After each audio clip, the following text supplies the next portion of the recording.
Good morning विद्यार्थी मित्रांनो, आज आपण एक छान प्रॅक्टिस सेट बघत आहोत।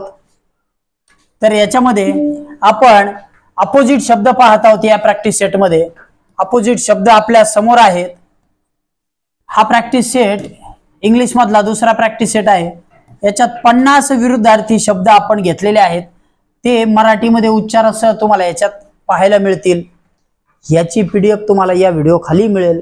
पण प्रॅक्टिस सेट वाचून समजून घ्या, ऐकून घ्या। लिहिताना नवीन शब्द वाटला तर तो लिहून काढा, किंवा सगळे शब्द जर माहित असतील तरी सुद्धा एकदा लिहून काढा, कारण ते चिरकाल स्मरणात राहतील। ठीक आहे, हाताखालून गेलेला घटक तुमच्या बराच काळ स्मरणात राहील।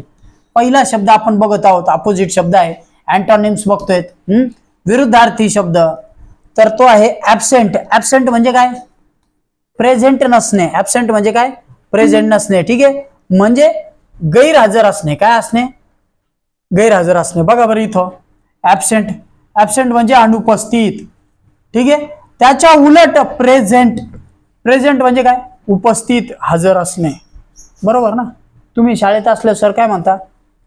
तुम्ही ऍब्सेंट आहात का असं म्हणतात का? नाही, तुम्ही काय म्हणतात विचारलं तर प्रेझेंट। त्यातलाच हा प्रेझेंट आहे। एखाद्या वर्गात शिकवताना तुम्ही नुसतेच बसलेले आहात, पण तिथून ऍब्सेंट माइंड आहात असा सुद्धा एक शब्द असतो। म्हणजे शरीराने तिथं बसलेत आणि मनाने खिडकीच्या बाहेर फिरायला गेलेत, आहे की नाही? किंवा एखाद्या गावात आठवत की त्या यात्रेत गेलो होतो मी, त्या तिथं गंमत मी खात होतो वगैरे, त्याला सुद्धा ऍब्सेंट म्हणतात। ऍब्सेंट माइंड काय म्हणतात त्याला? Absent mind. आपण इथे एक शब्द बघितला, प्रेझेंट आणि ऍब्सेंट। पुढचा शब्द आहे ऍक्सेप्ट। ऍक्सेप्ट म्हणजे स्वीकारणे। ऍक्सेप्ट म्हणजे काय? स्वीकारणे। तुम्ही एखादी गोष्ट स्वीकारली, त्या उलट रिजेक्ट म्हणजे नाकारणे। रिजेक्ट स्पेलिंग बघा, रिजेक्ट शेवटी काय आला? सिटी। ओके, रिजेक्ट म्हणजे नाकारणे। पुढचा शब्द आहे ऍक्टिव्ह। ऍक्टिव्ह म्हणजे काय? सक्रिय असणे। आमच्या वर्गातला हा मुलगा खूप ऍक्टिव्ह आहे, म्हणजे तो खूप सक्रिय आहे। तो आळस करत नाही, नुसता बसून राहत नाही, तो लिहितो, वाचतो, ग्रंथालयात जाऊन पुस्तकं आणतो, शब्द काढतो, गणित सोडवतो, बुद्धिमत्ता सोडवतो, म्हणजे ही इज व्हेरी ऍक्टिव्ह। आणि त्याच्या उलट आहे पॅसिव्ह। काय आहे? पॅसिव्ह म्हणजे निष्क्रिय, नॉट ऍक्टिव्ह।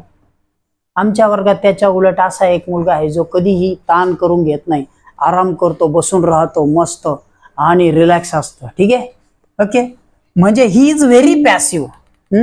पुढे ऍडव्हान्स, रिट्रीट। ऍडव्हान्स म्हणजे पुढे जाणे, रिट्रीट म्हणजे मागे हटणे। ऍडव्हान्स म्हणजे पुढे जाणे, रिट्रीट मागे। स्पेलिंग बघा काय आहे? RETREAT लिहून काढा। ठीक आहे, रिट्रीट म्हणजे मागे। अलाइव्ह। अलाइव्ह म्हणजे काय? जिवंत। अलाइव्ह शब्द काय आहे बघा, खूप छान नवीन शब्द तुम्हाला ऐकायला मिळतील। अलाइव्ह म्हणजे जिवंत। आणि त्याच्या उलट विरुद्धार्थी शब्द आपण बघत आहोत, तो आहे डेड। हा जर जिवंत असेल तर त्याच्या उलट एखादा असतो मयत किंवा मृत्यू पावलेला। ठीक आहे, मृत्यू। ओके, किंवा मयत, डेड, निर्जीव। ठीक आहे, अलाइव्ह म्हणजे जिवंत, त्याच्या उलट डेड।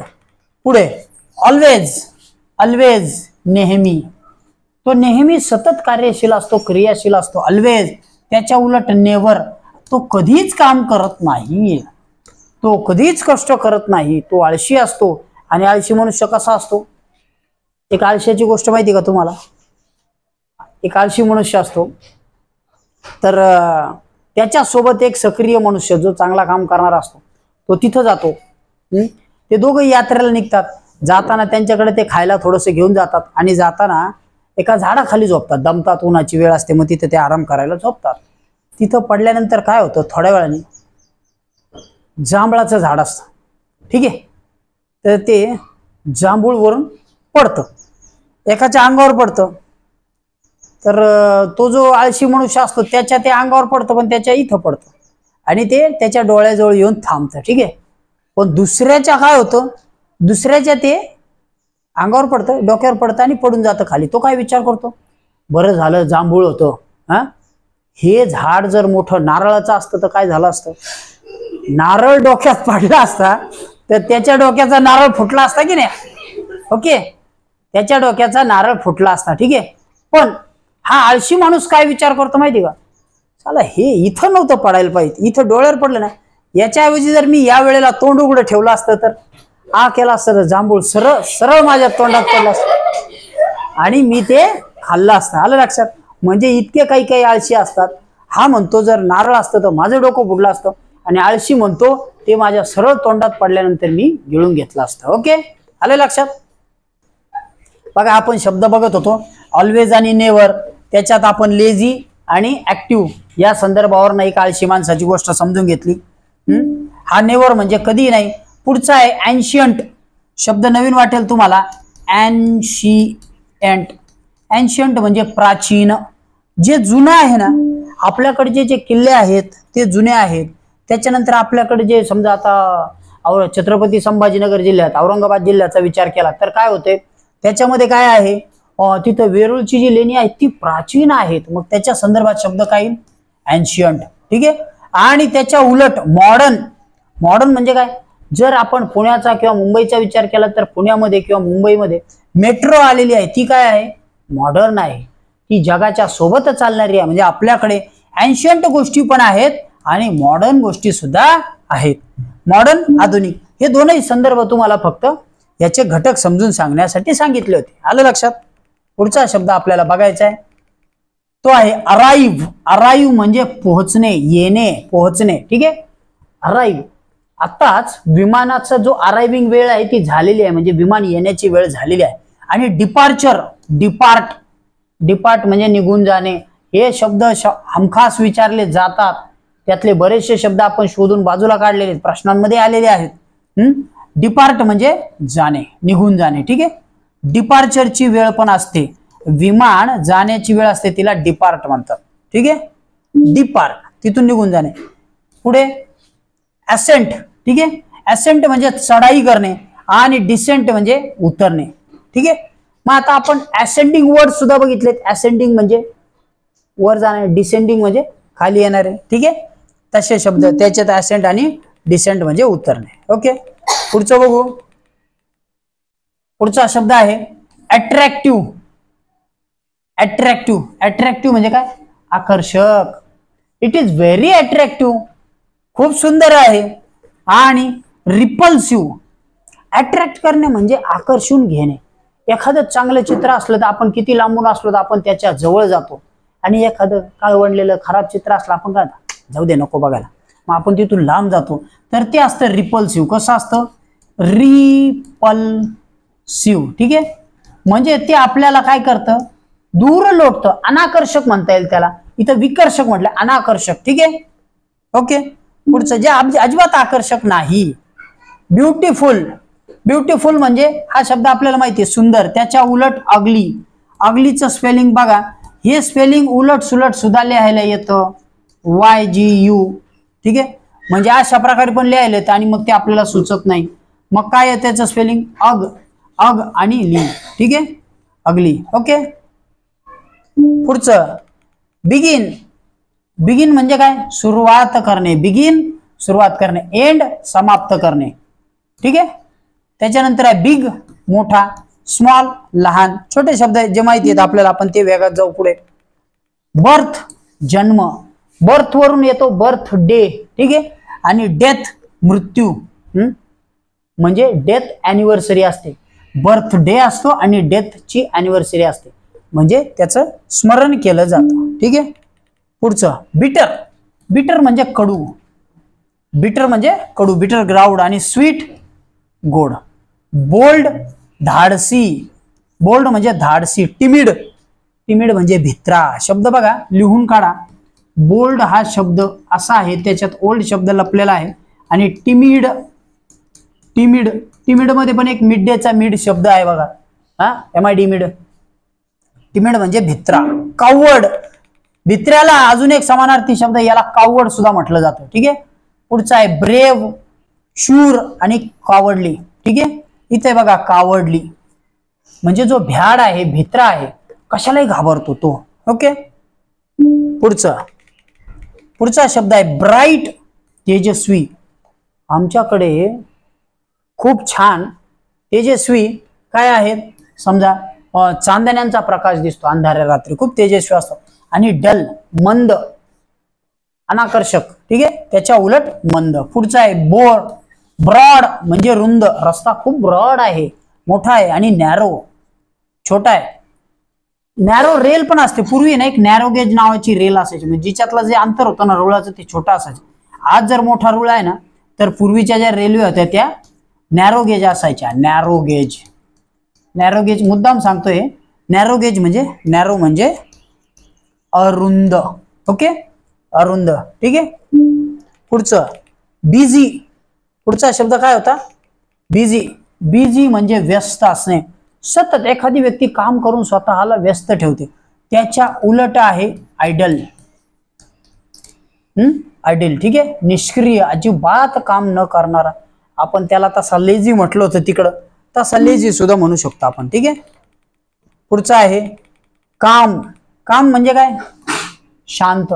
काम म्हणजे काय? शांत. ओके, पण याचा उच्चार असा आहे, ह्याला जर आपण सरळ वाचायला काल म्हणता येईल, काल, पण तसं नाही. हा यल आहे ना थोडा सायलेंट आहे. याचा उच्चार करताना CAM काम असा केला जातो. कसा केला जातो? काम. आणि स्टॉर्मी म्हणजे वादळ, मोठं वादळ आलं, स्टॉर्मी, ठीक आहे, प्रचंड वादळी. पुढचं केअरफुल काळजीपूर्वक काम करणारा. आणि त्याच्या उलट केअरलेस. दोन्ही शब्द बघा कसे आहेत. आपल्याला ऍडजेक्टिव्ह मध्ये पण हे शब्द बघायचे आहेत, केअरफुल आणि केअरलेस. निष्काळजी, बेफिकीर, ज्याला अजिबात कसलीच काळजी नाही असा. आणि हा मात्र खूप काळजीपूर्वक काम करतो. ओके, पुढचा आहे चीप. CHEP. चीप म्हणजे स्वस्त. चीप म्हणजे स्वस्त, बाजार स्वस्त आहे. आणि एक्सपेन्सिव्ह.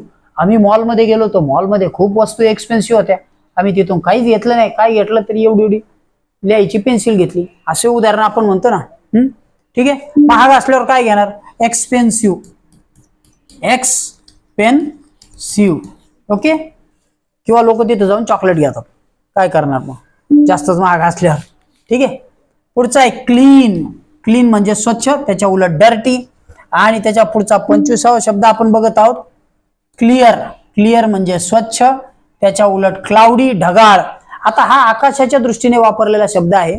क्लिअर, आज स्काय एकदम क्लिअर होतं, आणि आज स्काय क्लाउडी होतं म्हणजे ढगाळ होतं. कसं होतं?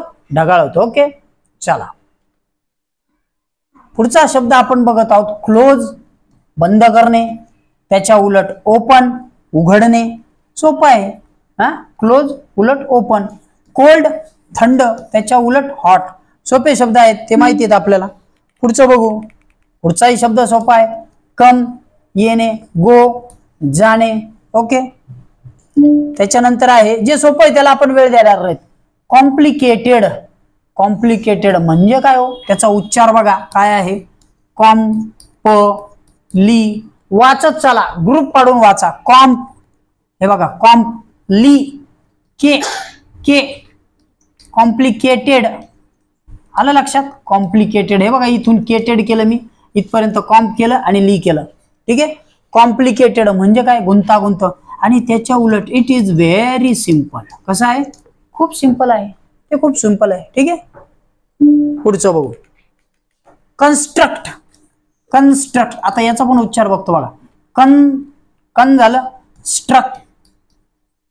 कन्स्ट्रक्ट. ओके, कन्स्ट्रक्ट म्हणजे बांधणे, आणि त्याच्या उलट डिस्ट्रॉय. हे बघा इथं, डिस्ट्रॉय नष्ट करणे, डिस्ट्रॉय नष्ट करणे. आलं लक्षात? एखादी आम्ही बिल्डिंग कन्स्ट्रक्ट केली आणि दुर्दैवाने भूकंप झाला आणि बिल्डिंग डिस्ट्रक्ट झाली. म्हणजे काय झाली? डिस्ट्रॉय झाली, नष्ट झाली. कशी झाली? नष्ट झाली. ओके, पुढचा शब्द बघू, करेक्ट. माहितीये, इनकरेक्ट त्याच्या उलट. ओके, म्हणजे इथं काय झाला, हा शब्द कसा तयार झाला होता बघा, अपोजिट शब्द. आयन लागला याला एक उपसर्ग लागला, आणि इन हा निगेटिव्ह लागला, आणि याला काय केलं त्याने? निगेटिव्ह लागून याचा अपोजिट वर्ड तयार झाला. ठीक आहे, हे अशा पद्धतीने रेग्युलर होणारे वर्ड्स असतात, ज्यांना काही सुरुवातीला प्रिफिक्स लागतं आणि त्याच्यानंतर सुद्धा यांचा हे तयार होतं. ठीक आहे, विरुद्धार्थी शब्द तयार होतो. Create, destroy. क्रिएट म्हणजे निर्माण करणे, डिस्ट्रॉय म्हणजे नष्ट करणे. क्रुएल, काइंड, हे दोन शब्द कायम परीक्षेला विचारले गेलेले आहेत. क्रुएल, काइंड, काय करतात ते? काइंड देतात. आधी काय करतात? काइंड देतात आणि त्याच्या उलट देतात इन काइंड. मुलं इन काइंडच लिहितात आणि इथं चुकतात. ठीक आहे, चुकतात. मग त्याच्या काइंडच्या उलट काय आहे? क्रुएल. हा इरेग्युलर अँटोनिम आहे.